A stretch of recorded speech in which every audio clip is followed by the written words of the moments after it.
Oke, yang nomor tiga dari usability heuristic adalah panduan praktis tentang user control and freedom, ya Bapak Ibu ya.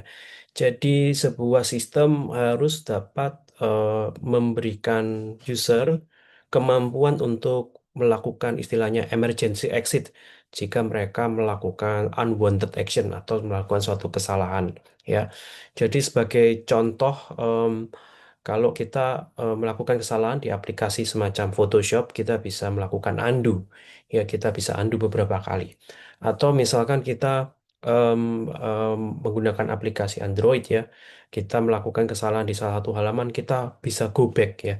Kita batal ya, kita batal mengedit item tersebut. Contoh Bapak Ibu mengedit suatu produk gitu ya. Kemudian eh, melakukan kesalahan ya atau tidak jadi tidak ingin melakukan editing produknya, maka kita bisa pencet tombol back untuk kembali ke layar sebelumnya ya, seperti itu Bapak Ibu. Jadi kita bisa sistem bisa memberikan kemampuan untuk membatalkan, mengembalikan ya ke state sebelumnya, sehingga bisa memiliki kontrol penuh dan kebebasan dalam menggunakan aplikasi ini. Oke, jadi suatu sistem yang menyediakan control and freedom ini dapat memberikan rasa aman ya bagi si user sehingga user bisa berani bereksplorasi untuk mencoba fitur-fitur lainnya di dalam sistem tersebut ya. Sama seperti dunia nyata, digital space juga harus memiliki emergency exit ya. Ya ini tadi ya Bapak Ibu ya, salah satunya aplikasi bisa mendukung support atau memiliki fitur undo atau redo ya, sehingga mereka bisa memperbaiki kesalahan yang mereka lakukan ya. Oke, contoh yang lain adalah undo redo tidak harus bentuknya icon undo and icon redo, tapi bisa berbentuk tombol like seperti ini. Misalkan kita membaca postingan seseorang di Instagram lalu kita like, tapi tidak sengaja nih ya, tidak sengaja kepencet like, maka tombol tersebut bisa dipencet kembali untuk membatalkan like kita. Nah, itu contoh. Contoh bentuk undo redo yang wujudnya nggak selalu melulu menggunakan icon undo atau redo. Bapak Ibu ya. Kemudian ada contoh lain ketika kita memasukkan item ke dalam shopping chart, ada opsi kita bisa mengganti quantity ya, mengganti quantity item tersebut tanpa kita harus kembali ke halaman produknya. Jadi di halaman checkout atau di halaman chart itu kita bisa mengadjust, mengutak-atik quantity item, mendelete item bahkan eh, daripada kita harus kembali ke halaman item tersebut atau produk tersebut. Kita lanjutkan ke usability heuristik yang keempat, yakni konsistensi and standards ya. Jadi kita mendesain sebuah aplikasi harus memperhatikan bahwa kita mengikuti pakem ya, mengikuti standar yang sama dengan aplikasi-aplikasi lain atau bahkan dengan aplikasi kita sendiri. Jika ada sebuah tombol atau sebuah icon yang bentuknya mirip, user tidak boleh kita suruh nebak nih apakah fungsinya sama atau enggak gitu ya. Jadi kita ikuti pakem atau platform yang sudah ada. Ya, kenapa demikian? Karena ini tujuannya adalah untuk mengurangi beban kognitif ya, beban pikiran user ya. User bisa belajar dari pengalaman dia di aplikasi lain atau software sebelumnya agar dia bisa langsung pakai aplikasi kita dengan cepat. Kenapa? Karena standarnya sama, sama-sama konsisten ya. Analoginya kayak contohnya check-in counter ya di hotel ya. Check-in counter adalah tempat kita melakukan check-in ya ke kamar ya.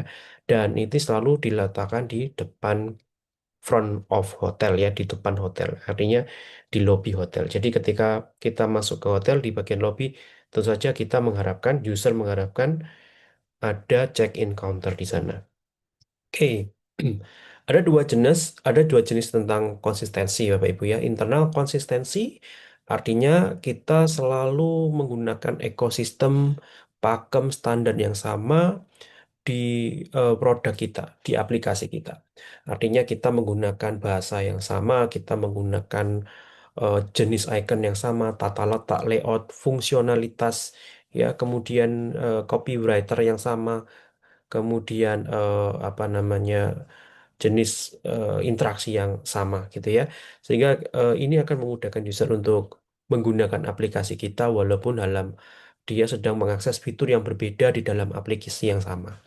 Oke, sedangkan eksternal konsistensi adalah kita menggunakan mental model yang bikin user tuh familiar dengan aplikasi yang lain atau software yang lain. Sebagai contoh, kalau kita mau develop sebuah e-commerce, ya berarti di aplikasi e-commerce kita itu harus ada fitur shopping chartnya, harus ada menu shopping chartnya yang bisa diakses oleh pengguna. Dan sebaiknya kita menggunakan icon keranjang juga ya, karena ini merupakan sesuatu yang user sudah ngerti, user sudah paham sebelumnya. Oke.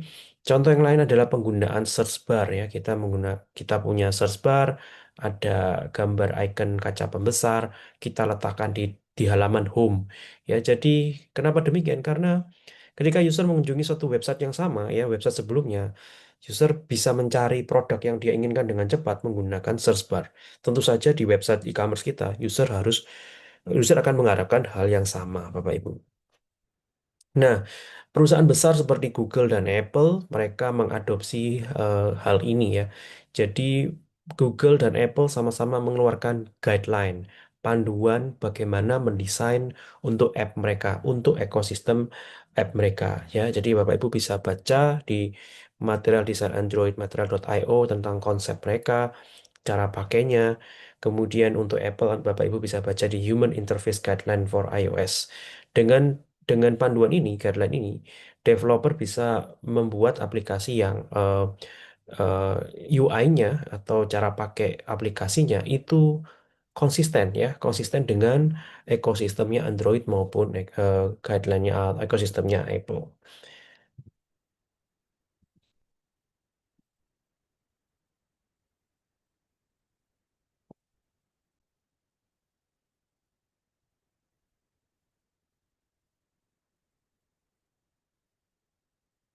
Berikutnya mari kita lihat usability heuristic yang kelima yakni error preventions ya. Aplikasi yang baik atau produk yang baik itu bukan apa namanya memberikan error message ya, bukan mengutamakan memberikan error message yang baik, tapi sebaiknya mencegah terjadinya problem atau error itu ya eh, di awal ya. Jadi kita cegah atau kita prevent ya error itu terjadi di awal daripada menampilkan error message eh, yang kita inginkan. Nah, ya, analoginya seperti kita di apa jalan ya, jalan yang berliku-liku gitu ya di pegunungan gitu. Biasanya ada guardrails atau tembok atau apa namanya pembatas jalan yang akan mencegah mobil-mobil itu jatuh ke jurang. Nah, itu analogi konsepnya seperti itu ya Bapak Ibu. Nah, sama seperti sebelumnya ya. Jadi ada beberapa cara untuk membantu user mencegah terjadinya kesalahan atau apa error ya. Jadi kita bisa lakukan yang pertama kita bisa membuat helpful constraints ya. Dan ini sudah saya bahas tadi ya. Kita berikan contohnya ya, ketika user diminta untuk menginputkan tanggal, tanggal range apalagi ya. Misalkan kita beli tiket pesawat, kita pilih tanggal keberangkatan, tanggal pulangnya.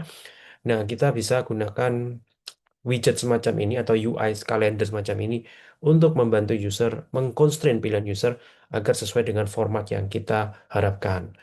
Oke. Selain itu, kita juga bisa membuat sistem yang memberikan suggestion kepada users ya. Ini selain membantu user untuk mencegah salah cari gitu ya, tapi juga membantu user dalam hal merecognize daripada merecall pencarian dia, ingatan dia sebelumnya. Oke. Suggestion juga bisa dilihat di bawah itu ya. Misalkan kita lihat pembelian tiket pesawat begitu ya. Kita bisa lihat status mana yang seat yang apa namanya terisi, mana yang seat yang masih bisa kita books ya. Dan sistem ini bisa merekomendasikan mana seat yang bisa kita ambil ya. Jadi di situ bisa dilihat ini masa-masa social distancing Bapak Ibu ya, masa-masa COVID. Jadi kita bisa melihat kursi-kursi mana yang masih available dan apa namanya eh, mana yang bisa kita ambil, mana yang dibook untuk ladies ya dan seterusnya. Oke. Kemudian ada lagi yang good default ya, terutama ketika kita harus melakukan repetitif action-action yang repetitif ya, di mana kita harus melakukan apa? task yang berulang-ulang. Misalkan kita melakukan task contohnya apa ya? Contohnya membuat kalender ya, event gitu ya. Event yang berlangsung setiap hari gitu ya. Jadi kita memasukkan eh, apa namanya menginput tanggalnya berulang-ulang. Nah, sistem yang baik itu bisa memberikan default option, default isian, sehingga user tidak perlu mengetik atau mengisi kembali secara berulang-ulang. Itu akan sangat membantu user tersebut. Ya, kemudian ada juga terutama juga untuk mereka yang kepengen lebih presisi ya untuk menginput data atau menggunakan sistem tersebut. Jadi contohnya di samping ini adalah kita kepengen dibangunin ya atau kita pengen menunda ya menstus sampai kapan gitu ya kita mau stus sampai kapan, tomorrow, next week, someday atau bahkan kita bisa memilih tanggal ya. Ini kaitannya dengan mensnus apa namanya email atau chat dari orang lain ya seperti itu. Jadi kita bisa gunakan strategi good default ini untuk membantu user apa namanya memilih opsi yang tepat ya daripada ketika mereka memilih opsinya tanpa kita constraint maka terjadi kesalahan yang berdampak fatal juga baik dari sisi user maupun dari sisi sistem. Oke. Kemudian ini contoh yang lain ya, forgiving formatting ya. Bapak Ibu pernah input ini ya, mobile number dan ada nomor apa itu namanya kode kode negara ya, kode negara atau kode spesial ya kalau di Indonesia +62 ya kan. Nah, ada beberapa orang yang bingung ngisinya ya. +62 ini apa dan bagaimana ngisinya. Kita tahu bahwa +62 ini menggantikan angka 0 ya di depan nomor HP kita ya. Jadi +62 kemudian diikuti nomor-nomor HP, angka-angka HP kita, tapi kita buang angka 0 di depan. Tapi ada juga orang yang nggak ngerti tetap menuliskan 08 sekian-sekian di nomor HP mobil number. Nah, sistem yang baik eh, memiliki mekanisme automatic ini ya automatic corrections ya. Jadi kalau usernya memberikan angka 0 di depan kita tetap simpan, kita tetap terima dan sistem akan otomatis memperbaiki kesalahan formatting user tersebut, Bapak Ibu.